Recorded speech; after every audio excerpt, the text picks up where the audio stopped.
Alright guys, you're halfway through your online tasks. Welcome to task number 3.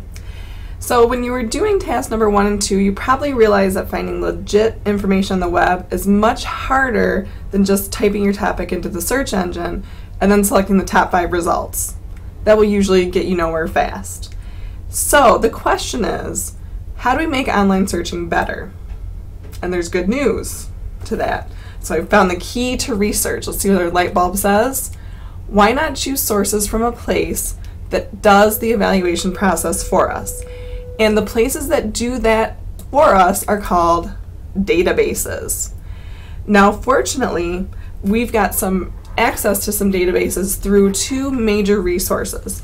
The first one is the Grosse Pointe Public School System. So we have our library reference sources, which we've looked at a little bit already, and you'll use throughout middle school and high school, and maybe even beyond if you need to find some reference sources. And then also through the Michigan e-library, which is mel.org. So 2 major resources that already do all of that testing for you are going to make your life so much easier. So let's take a look at our Edmodo page and our task number 3 folder.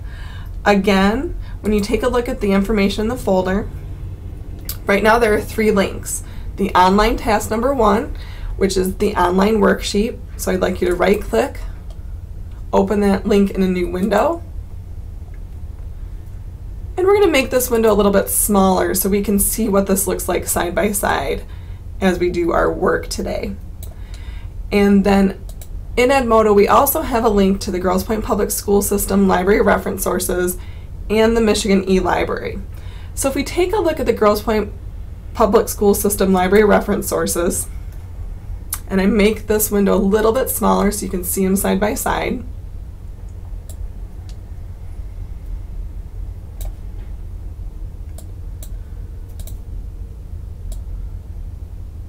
All right. You can see that we have a list of some subject-specific databases like the biography and context. We've got access to a literature resource center, Culturegrams, which is a great resource for social studies. We've got some databases that are dedicated to news articles, magazines, scholarly journals, newspapers. You can even see a link to Mel there.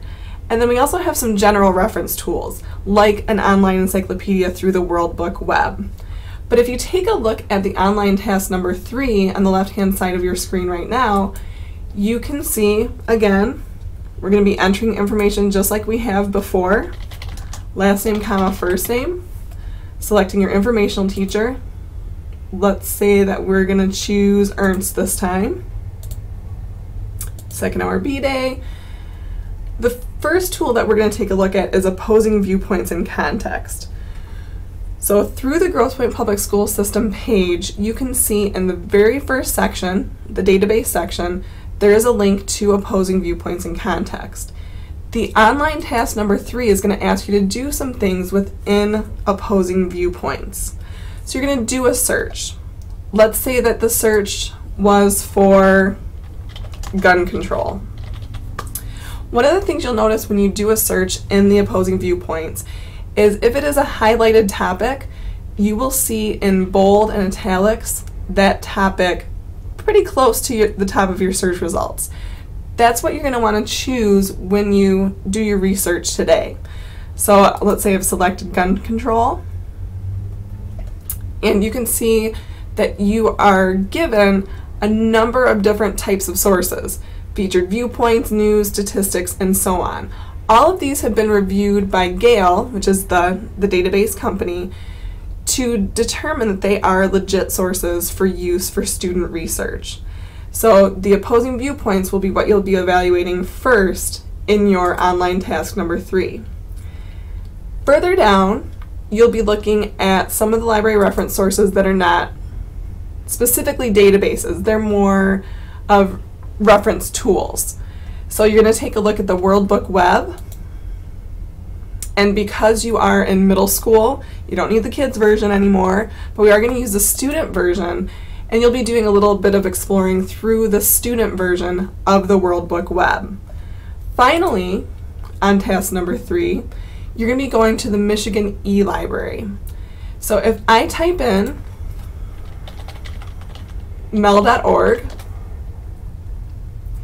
the home page lists some of the resources that the Michigan e-library provides for you. The top one, which I think is the most important, is the MEL databases.